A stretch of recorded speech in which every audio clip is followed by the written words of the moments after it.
So if you have a question related to what we have been talking about this weekend, just raise your hand and we will get to you. Just in light of talking about the Holy Spirit, we've done a lot of equipping in other areas, and we often do that. Our weaker area tends to be to do with the Holy Spirit. I wondered if you just had a punchy, enthusiastic statement that could help us just direct our worship and our prayer more in line of reaching the gifts of the Spirit and things like that.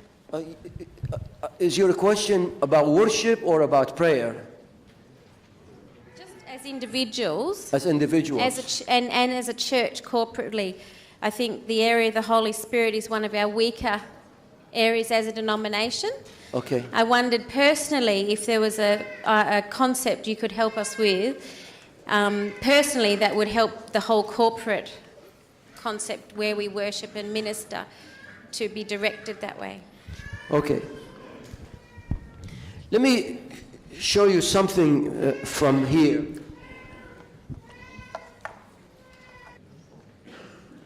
I'm going to go give a little bit background to what you were saying and then get into the details of what you are asking about. In this research we did, one of the specific things we asked for was, how's the prayer ministry in your church? And we found out that churches fall into three categories. All Adventist churches. The first one is the prayerless church. That does not mean there is no prayer, but it's not prominent. They might have a prayer meeting. They might pray before they go on the platform. But there's no passion and it's not prominent. The second one is a church with a prayer and connection with the Holy Spirit. So this one is where there's more emphasis on a prayer, and they have a prayer partners and prayer warriors. But we discovered the challenge behind this was that it kind of people feel, since there are people praying, they don't need to do it themselves. Our aim is for everybody to do it, not only a few people to do it. And here is the other one, as a church of prayer. And that is where the entire structure of the church is centered around prayer and the Holy Spirit. How do you do that? How do you get from this one here, first one,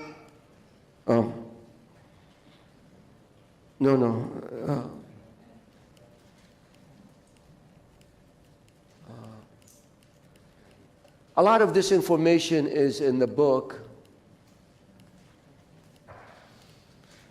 Looks like I lost it. I don't know what happened to it.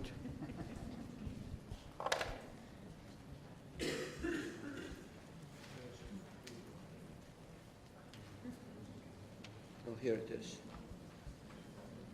I'm curious, actually, to find out how many of you feel like your church is here. Let me see your hands. Okay, quite few. How many of you will say, my church is here? Okay, how many of you will say, my church is here? That's exactly how it came out in the research we did in the United States. Approximately, the churches that fall into this category were about 20 to 25%. The churches that fall into this category were 70 to 80%. And the ones that fall into this category were 5 to 10%. Because our aim is for all of us to be here. Here are some ideas of how to get to that point. The number one idea that you cannot get away from, the most important, is that you have to do it yourself. You cannot go home and say, well, let's become like this. In fact, I encourage you not even to do that. What I encourage you to do is to go home and have a story with Jesus. Experience God's presence in your life. Experience the power of prayer, the joy of prayer, the privilege of prayer. And then when you have that story, you will have a credibility to share it with other people. If you don't have that credibility, it will never fly. It will never happen. Then after you have it, find other people who have like-mindedness in that area, like-minded, and get together and start praying. Start casting the vision for other people to join you. And then if you are especially in a position of influence and leadership, what I really encourage you to do is try gradually to turn everything you do in the church into a place of prayer and the experience of God. For instance, I just did this last Tuesday. I have a class called Foundation of Pastoral Ministry. And part of what we do in this class, we role play everything. So I said, okay, conduct for me a board meeting. We divided the class into 2 sections and go for it. You come up with an agenda. You come up with the worship part of it, the challenges. You just come up with a regular board agenda. The worship lasted 2 minutes. The prayer lasted 1 minute. And most of the items, well, one item was, should we have potluck every week or once a month?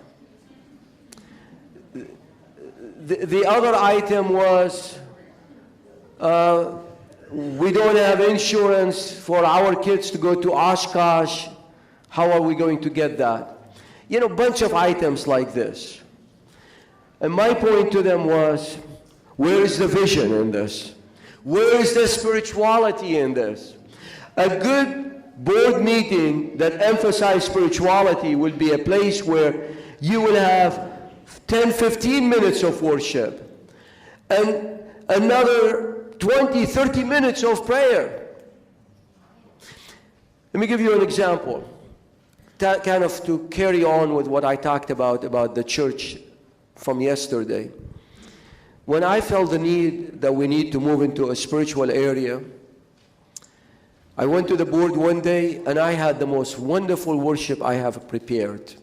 It was so powerful. I was taking notes while I was delivering it. I wanted to make sure that I will not forget it. And right in the middle of my worship, this man stood up and he said, as far as I am concerned, this is nothing but waste of time. When are we going to get to the agenda? It devastated me. I went home and I said, this guy has been an Adventist more than I have been alive. Maybe he knows something I don't know. But after a prayer, I just felt God is saying, that's the direction I would like you to go. We turned actually, eventually, our board meeting into a worship time. People start looking forward to coming. Because one of the practices we did was, every time we meet, we're going to pray for 2 members of the board. All of us will pray for that. We are going to have encouraging cards and go through the roster of our church and pray for them and write an encouraging note for them and mail it to them. We turn our board into a house of prayer. Do that with everything. Before somebody goes to preach, have a bunch of people pray for that individual. The more you do of this, the more you're going to have a healthy church. The other thing is, in your small group or Sabbath school or sermon, start preaching about these things, about the Holy Spirit role in our lives. Start preaching about prayer, connection with God. And don't take it for granted. Just keep doing this till it will stick. And you know what? It might take a year or more for it to even get to the point where you feel comfortable that this is happening in our church. Start with you. Have a story. Gradually connect with people. gradually turn everything in the church into a time of prayer. One of the things I talk about in the book, most of the Sabbath school classes today tend to be about discussion. And that's why a lot of people don't come to Sabbath school. What I recommend in the book to do the following: you should always have time for a prayer. You take the needs, pray for them. You should always have time for fellowship in your Sabbath school, in the class and outside of the class. Meet on regular basis, go on picnics, potlucks, whatever it is. And then always have a project you undertake in your community.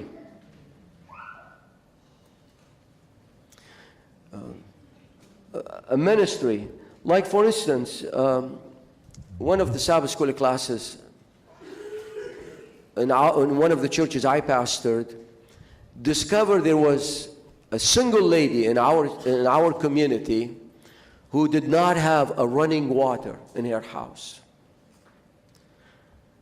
And this class decided to go to this woman and to do something about it. They went to lumber yards and other places and collected materials. They asked people from the community to come and help them, and they really remodeled, like the extreme makeover house. The TV stations from Seattle and Spokane came to video it and show it on the 6 o'clock news. It was an interesting story of how this woman who, in the 21st century, who does not have a running water, and yet how the church helped her to have that. So turn your Sabbath school class into prayer, into ministry, into fellowship, and into study. I hope I answered your question. I think there is a chapter in the book that deals with that subject in details, how to turn your church into a house of prayer. The conference also graciously printed these booklets. This is a study guide based on the book. So on the way out, please make sure you get a copy. And when you study it together in your church, just go over this. It might be helpful for you. We'll take one more question, because we're trying to finish by 12 o'clock, and I need about 50 minutes to finish the story of the prodigal son. Just touching on the prayer, which is really important to us, everywhere, in all our churches. Now, we've got people in our church that at time, we try to implement things, but it's the time factor. Where are we going to put it? When are we going to pray? And last week we implemented it, and it went okay. We haven't got any little children in our church, so there's no children's story, so there's extra time. But why is it... I think it's very important for us to find time. And does it matter about time? Some people say we start on time, we finish on time. I can't find that. I would say it probably would be better to do it outside of the worship service. Have a prayer during the worship service and have it relevant to the needs. But a lot of these extended prayers should happen outside of that. I mean, you have to live a life of prayer, a life of connection in every aspect. Yeah. Yes, okay, thank you. Yeah. One more. We still have 2 minutes. At our church, we try to get them enthused in corporate prayer, like, the church as a whole praying. They don't go for it, and they say, we do our prayer at home. How can we get of one accord if we don't come together in prayer? The first part was you try to get them together, but they don't want to. Yeah. Here's another thing I would like to say. Our time today is dictating a new paradigm for these things. I think in the past, most of the members would get together on Wednesday night or Tuesday night for a prayer meeting. I personally believe, and you might disagree with it, and that's fine with me, it's very hard to follow that paradigm today. People work, especially if you live in a big city, it's very hard for them to go home and then go back again to the church. Mother with young kids will have very hard time going back to the church. What I suggest is to have multiple venues. That works better today in our time. So have a smaller group that meets on Sunday morning. Have a group that meets before Sabbath school, after church.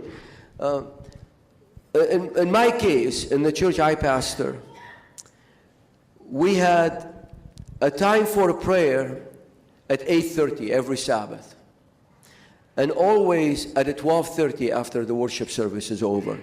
The one at 12:30 was very well attended. Sometimes we had 100, 150 people who will come. And many actually seekers told me they liked it better than the worship service, because there were a lot of testimonies, a lot of personal prayers. I had a prayer meeting on Monday. Don't expect your pastor to be in all of these things. That's not healthy. But he could start his own. You could start your own. That would be two. You could have one on Tuesday night. Could have smaller groups. If you do it during Sabbath school, you will have many, multiple options for prayer together. And of course, you have to pray personally yourself. Spend an hour every day with God in the morning. Go for prayer walks. I really encourage all of you to do the prayer walks. It would be a wonderful thing. You will enjoy it very, very much.